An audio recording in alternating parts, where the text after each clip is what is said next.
बहुत ही शानदार भर्ती जो है निकलकर आ चुकी है हरियाणा पुलिस कांस्टेबल में। जी हाँ दोस्तों, स्टाफ सिलेक्शन कमीशन, हरियाणा की जो स्टाफ सिलेक्शन कमीशन है HSSC, उनके द्वारा जो है नोटिफिकेशन यहाँ पे देख सकते हैं पब्लिश कर दिया गया है।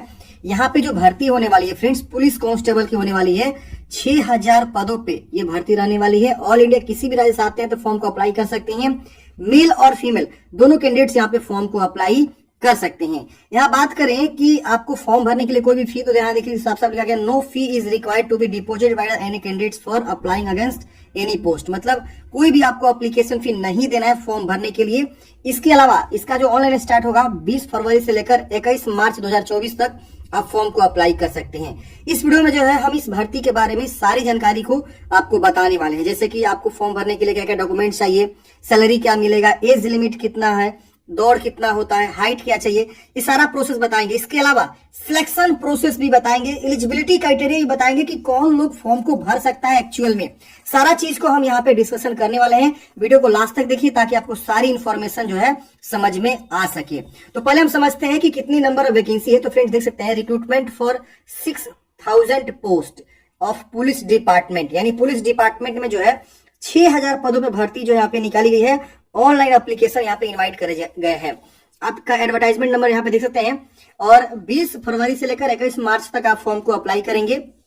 यहाँ बोला गया है कि डिपार्टमेंट पुलिस डिपार्टमेंट हरियाणा, इसके लिए क्वालिफिकेशन और यहाँ पे पोस्ट डिटेल्स के बारे में जानकारी दिया गया कि कैटेगरी 1 में 5000 पोस्ट को रखा गया है मेल कांस्टेबल जनरल ड्यूटी के लिए, और कैटेगरी नंबर 2 में 1000 पोस्ट रखा गया है फीमेल कैंडिडेट्स के लिए। और यहाँ पे कांस्टेबल ये भी जनरल ड्यूटी ही रहने वाला है। यहाँ पे आपको जो है रिजर्वेशन वाइज दिखा दिया गया कितनी वैकेंसी है। जैसे यहाँ पे नॉन ESM जनरल देखेंगे तो यहाँ पे 1800 SC के लिए 900, BC ए के लिए 700, BCB के लिए 400, EWS के लिए 500 यहाँ पे आपको जो है रखा गया है। और जो एक्स सर्विसमैन है उनके लिए यहाँ पे अलग से सीट को रिजर्व किया गया है।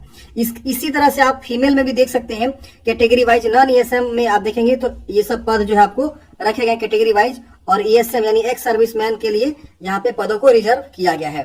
तो ये वैकेंसी फ्रेंड्स यहाँ पे निकाली गई। बात करें यहाँ पे क्वालिफिकेशन की, दोनों पद के लिए मेल और फीमेल दोनों कैंडिडेट्स यहाँ पे जो है फॉर्म भरना चाहते हैं तो वो जो है 10+2 यानी 12वीं पास होने चाहिए किसी भी बोर्ड से, किसी भी इंस्टीट्यूट से। और आप मैट्रिक स्तर पर हिंदी या संस्कृत, मतलब कोई एक सब्जेक्ट आपके जो है मैट्रिक स्तर पे होने चाहिए। दोनों में से कोई एक, या तो हिंदी हो या तो संस्कृत हो, दोनों है तो अच्छी बात है, लेकिन एक बोला गया है कोई आपका होना चाहिए। कोई एक्स्ट्रा वेटेज आपको नहीं दिया जाएगा अगर आपने इससे आगे भी पढ़ाई कर रखा है तो, जैसे हायर एजुकेशन क्वालिफिकेशन।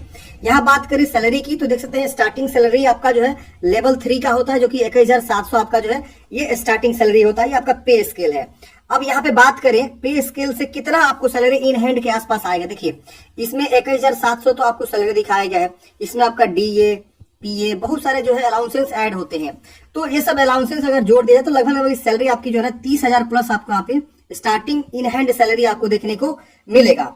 अब डिपेंड करता है कि आप कौन से शहर में वर्क करने के लिए जाते हैं, डिस्ट्रिक्ट लेवल पे हैं कि आप जो है राजधानी में है कि ग्रामीण क्षेत्र में आपकी ड्यूटी लगी है, तो उस हिसाब से भी सैलरी थोड़ा बहुत अंतर हो जाता है। तो ये आपकी सैलरी इन हैंड 30,000 के आसपास, 30 से 33 32 है आपका सैलरी जो है इन हैंड आपको रहेगा। हर साल वृद्धि भी होते रहता है। तो सैलरी के मामले में अच्छी भर्ती है 12वीं पास पे। बात करें एज लिमिट की तो 18 से 25 वर्ष की आपकी उम्र सीमा है। तो आप फॉर्म को अप्लाई करेंगे 1 फरवरी 2024 को। आपका यहाँ पे जो है ये डेट ऑफ बर्थ का जो है काउंट करे जा रहे हैं। एज रिलैक्सेशन की बात करें तो एज रिलैक्सेशन आपको यहाँ पे दिया जाएगा, जो कि यहाँ पे देखिए बताया गया है कि फॉर एक्स सर्विसमैन के लिए यहाँ पे एक्स सर्विसमैन जो है वो है उनके लिए यहाँ पे जो है आपका एज पे छूट है। इसके अलावा आप देखेंगे तो यहाँ पे जो कैंडिडेट्स SC से आता है और बैकवर्ड क्लास से आता है और EWS से आता है, उनको अपर एज लिमिट में 5 ईयर का जो है आपको जो है यहाँ पे छूट जो है दिया जाता है। इसकी बस यहाँ पे criteria for selection and examination, ये सबसे इंपॉर्टेंट बात है कि इसका सिलेक्शन प्रोसेस क्या है। देखिए मैंने आपको स्टार्टिंग में ही बताया कि सबसे पहले आपका फिजिकल होगा। तो फिजिकल किस बेस पे होगा यहाँ पे समझिए। जैसे मान लीजिए हरियाणा SSC हर साल जो है ना कॉमन एलिजिबिलिटी टेस्ट करती है। देखिए कॉमन एलिजिबिलिटी CET एग्जाम होता है। तो जो भी कैंडिडेट्स CET पास किया हुआ है, इस बार वाला 2023 में कंडक्ट हुआ था, यहाँ देखिए साफ साफ लिखा गया है। यहाँ देखिए advertisement common entrance test of group C qualified candidates, मतलब जो कैंडिडेट्स ग्रुप C क्वालिफाई है कॉमन एंट्रेंस टेस्ट जो हरियाणा के द्वारा निकाला गया था, जो क्वालिफाई है वही लोग फॉर्म को भर ही पाएगा, दूसरा कोई यहाँ पे नहीं भर पाएगा।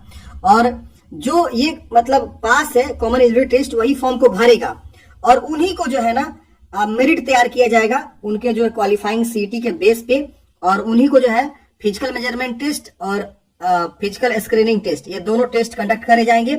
और उसके बाद से आपका जो है नॉलेज टेस्ट होगा और फिर आपका डॉक्यूमेंट्स वेरिफिकेशन और लास्ट में आपका जो है रिजल्ट आ जाएगा और आप सिलेक्ट हो जाएंगे। तो ये इसका ओवरऑल सिलेक्शन प्रोसेस है। अब यहाँ पे आप लोग बोलेंगे कि सर हमने यहाँ पे कॉमन एलिजिबिलिटी टेस्ट दिया ही नहीं है, तो फिर आप एलिजिबल नहीं है। जिस तरह से यूपी में पीटी एग्जाम होता है, आप सबको पता है, यूपीपीएसएससी के द्वारा, तो उसी तरह से हरियाणा में भी ना अब कॉमन एलिजिबिलिटी टेस्ट यहाँ पे हो रहे हैं, सीईटी हो रहे हैं हर साल। तो जो कैंडिडेट्स यहाँ पे कॉमन एलिजिबिलिटी टेस्ट पास है ग्रुप सी वाला, वही यहाँ पे फॉर्म को अप्लाई कर पाएगा, दूसरा कोई यहाँ पे फॉर्म को अप्लाई नहीं करेगा। लिखा हुआ है merit obtained by them in common eligibility test for physical measurement test and for them then for physical screening test both which will be qualifying in nature. ये दोनों क्वालिफाइंग इन नेचर होगा, आपको qualify बस करना है, इसके लिए कोई मार्क्स आपको नहीं मिलेंगे।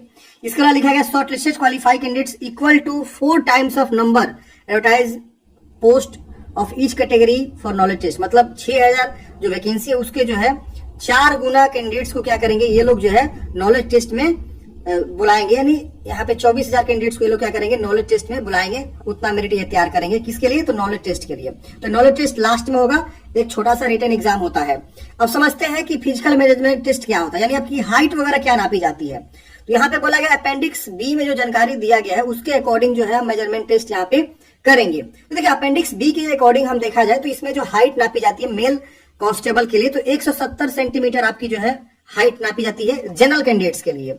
और इसमें आपकी जो चेस्ट नापी जाती है 83 सेंटीमीटर अनएक्सपेक्टेड, मतलब बिना फुलाए हुए 83 होना चाहिए। और यहाँ पे बात करें फुला की तो 87 यहाँ पे आपको रखा जाता है, 4 सेंटीमीटर का आपको जो है यहाँ पे फुलाव आना चाहिए चेस्ट में। और अगर कोई मान लीजिए रिजर्व कैटेगरी से आता है तो उनकी हाइट जो है 168 सेंटीमीटर यहाँ पे मिनिमम रखी जाती है। और चेस्ट की बात करें तो 81 से लेकर 85 यहाँ पे जो है रखा जाता है। तो ये आपका यहाँ पे चेस्ट रहता है।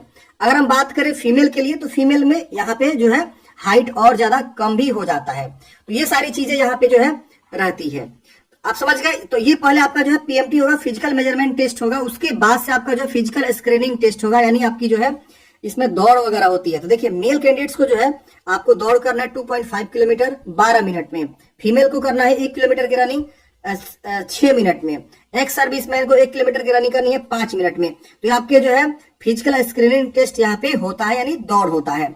तो ये आपके होते हैं जो candidates physical measurement test qualify होता है उन्हीं को यहाँ पे जो है आगे फिजिकल स्क्रीनिंग टेस्ट यानी दौड़ वगैरह के लिए बुलाया जाता है। अब यहाँ पे इन्होंने लिखा हुआ है कि रेडियो फ्रिक्वेंसी आइडेंटिफिकेशन डिवाइस जो है के द्वारा आपके जो है रनिंग यहाँ पे कराई जाती है, जिसमें आपके काउंट होते हैं कि कितना आपने दौड़ा हुआ है। इसके बाद आता है नॉलेज टेस्ट। तो आपका पीटी और पीएमटी दोनों जब क्वालिफाई हो जाते हैं उसके बाद से, मतलब पीएमटी और पीएचटी, तो उसके बाद से आपका होता है नॉलेज टेस्ट। नॉलेज टेस्ट देखेंगे तो इसमें आपका जो है ना इतना परसेंट का होता है, 94.5 मतलब मैक्सिमम मार्क्स का होता है, जिसमें objective type, multiple choice question ये सब आपके रहते हैं। और यहाँ देखेंगे तो हिंदी इंग्लिश दोनों लैंग्वेज में आपका जो एग्जाम्स होते हैं। अब यहाँ देखेंगे तो बताया गया है कि एडिशनल वेटेज आपको जो है जो एनसीसी सर्टिफिकेट होल्डर्स हैं और सोशियो इकोनॉमिक क्राइटेरिया के अंतर्गत आते हैं तो उनको जो यहाँ पे 5.5 मार्क्स यहाँ पे मिल जाते हैं, यानी 94.5 अब प्लस जोड़ेंगे 5.5 मार्क्स, तो ये हो जाता है 100%। तो इसी बेस पे आपका सिलेक्शन यहाँ पे होता है लास्ट में। अब देखिए यहाँ पे सिलेबस क्या रहता है नॉलेज टेस्ट का, जो 94.5 मार्क्स का होता है। इसमें आपके सिलेबस जो होते हैं general studies, general science, current affairs, general reasoning, mental aptitude, numerical ability, agriculture, animal husbandry से भी क्वेश्चन आते हैं। अब यहाँ लिखा there will be at least 10% question related to the basic knowledge of computer. तो कंप्यूटर से भी आपके यहाँ पे 10% के जो है क्वेश्चंस पूछे जाते हैं। 20% question related to basic knowledge about Haryana, यानी हरियाणा से 20% के जो है क्वेश्चंस आपके आते हैं, हरियाणा से ही स्पेशली। तो ये जो है आपके सिलेबस रहते हैं। अब इसमें देखेंगे तो बताया गया है कि 10+2 का जो लेवल है वही आपका यहाँ पे रहने वाला है क्वेश्चनिंग का। अब पैटर्न ऑफ एग्जामिनेशन की बात करें तो OMR बेस आपका जो है ये नॉलेज टेस्ट होगा। अब इस नॉलेज टेस्ट में आप देखेंगे तो there shall be no negative marking, कोई आपको जो नेगेटिव मार्किंग नहीं जो है रहता है। तो आप अगर 2, 3, 4, 10 क्वेश्चन छोड़ के आ रहे हैं तो उसमें आप तुक्का मार दीजिए, क्या पता 1-2 सही हो जाए। तो ये चीज आप कर सकते हैं। अब यहाँ पे देखेंगे तो आपको जो सारा चीज दे दिया गया है, आप यहाँ पे देख सकते हैं। तो ये सारी चीजें हैं फ्रेंड्स, आपको यहाँ पे जो है ये बताया गया सिलेबस के बारे में। अब सोशियो इकोनॉमिक क्राइटेरिया में देखेंगे तो ये सब बताया गया कि आप जो है क्या किए हैं, तो आपको कितना % का अलग से वेटेज यहाँ पे मिल जाएगा। तो ये सारी इंफॉर्मेशन फ्रेंड्स जो है यहाँ पे आ चुकी है। आवेदन जो है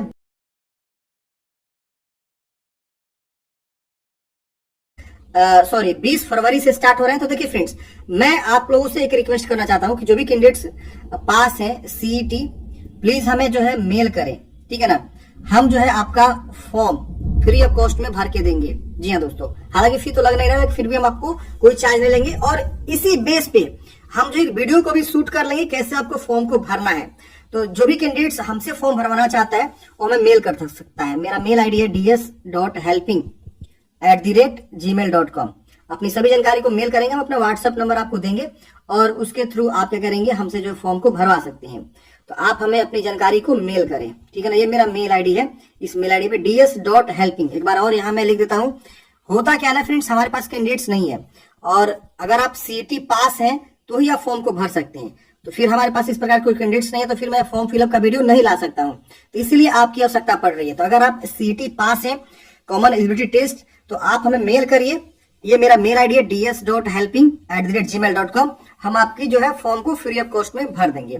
अब यहाँ पे देखिए, कोई भी फॉर्म भरने में आपको दिक्कत हो रही है तो आप इनका टोल फ्री नंबर है 9 से लेकर शाम को 5 बजे तक, आप इनसे बात भी कर सकते हैं अगर आपको फॉर्म भरने में कोई भी दिक्कत होती है। हाउ टू अप्लाई का प्रोसेस यहाँ पे बता दिया गया है कि कैसे आपको फॉर्म को भरना है।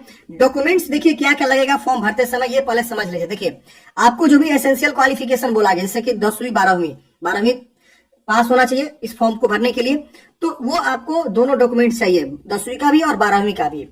मैट्रिक सर्टिफिकेट भी चाहिए जिसपे आपका डेट ऑफ बर्थ शो होना चाहिए। अगर आप एससी या बीसीए, बीसीबी या ईडब्ल्यूएस या ईएसएम एक्स सर्विसमैन से आते हैं तो इन सबका जो है सर्टिफिकेट आपको यहाँ पे बनवा के रखना है।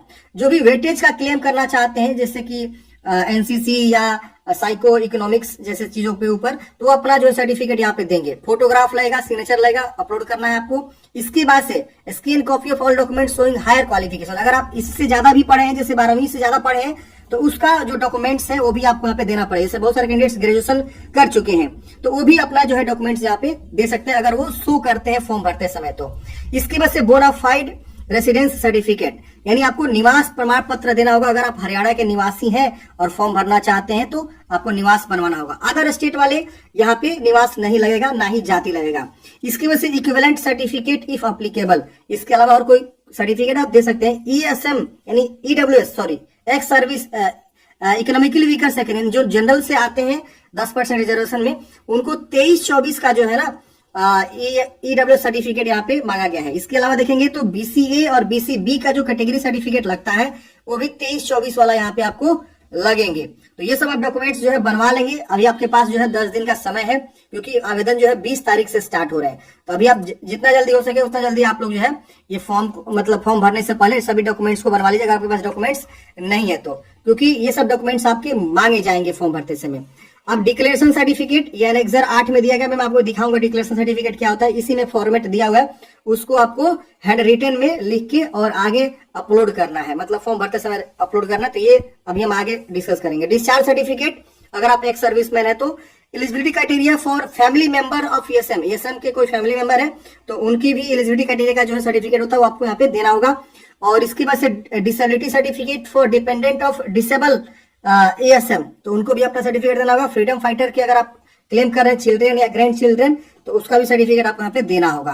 अब हम बात कर लेते हैं यहाँ पे जो आपका लगने वाला है, यहाँ पे हैंड रिटन डिक्लेरेशन वो क्या है। देखिए इसी में आपको दिया हुआ हैंड रिटन डिक्लेरेशन, आपको दिखाना चाहूंगा। वो आपको खुद के राइटिंग में लिख के और अपलोड करना है स्कैन करके। देखिए एनेक्सर 8, इसको आप प्रिंट कर लेंगे और ये जो इंग्लिश हिंदी में लिखा हुआ है ना, सेम अपने खुद के राइटिंग में यहाँ पे आपको जो है यहाँ पे इस तरह से लिखना है, ठीक है ना। और लिख के आपको जो है ये पूरा पैराग्राफ यहाँ तक लिखेंगे, इसके अंदर, इस बॉक्स के अंदर इतना इतना, ठीक है ना, यूज करते हुए। और यहाँ पे अपना हस्ताक्षर करेंगे जैसे भी करते हो। फिर इस इंग्लिश वाले जो है मैटर को यहाँ से यहाँ तक आपको यहाँ पे लिखना है, जो भी यहाँ लिखा हुआ है सेम छाप दीजिएगा।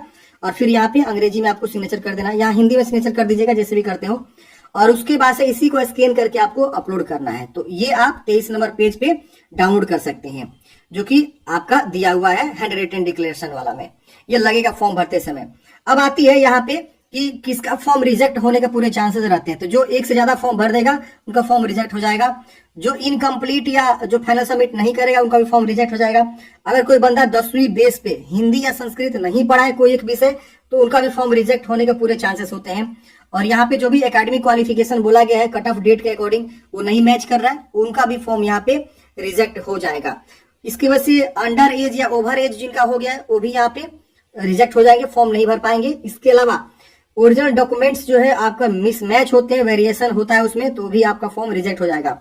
लैक ऑफ एसेंशियल क्वालिफिकेशन जो एडवर्टाइजमेंट में दिया गया है वो भी आप यहाँ पे है, तो आप यहाँ पे रिजेक्ट हो जाएंगे। इसके अलावा देखेंगे तो और भी बहुत सारा इन्फॉर्मेशन दिया हुआ आप यहाँ पे पढ़ सकते हैं। तो आई होप आपको जानकारी समझ में आया होगा हरियाणा पुलिस कांस्टेबल भर्ती के बारे में। आपके मन में कोई भी डाउट है कमेंट बॉक्स में पूछिएगा। जैसे ही आप हमें मेल आईडी पे अपनी जानकारी साझा करेंगे, हम एक फॉर्म फिलअप के रिगार्डिंग एक अलग से प्रॉपर वीडियो लेकर आ जाएंगे, तो आप हमें जो है जानकारी को शेयर कर सकते हैं। बिल्कुल ट्रस्ट करिए, कोई भी दिक्कत आपके साथ नहीं होगा, अच्छे से आपका फॉर्म हम भर के आपको ही दे देंगे। मिलते हैं फ्रेंड्स किसी नेक्स्ट वीडियो में।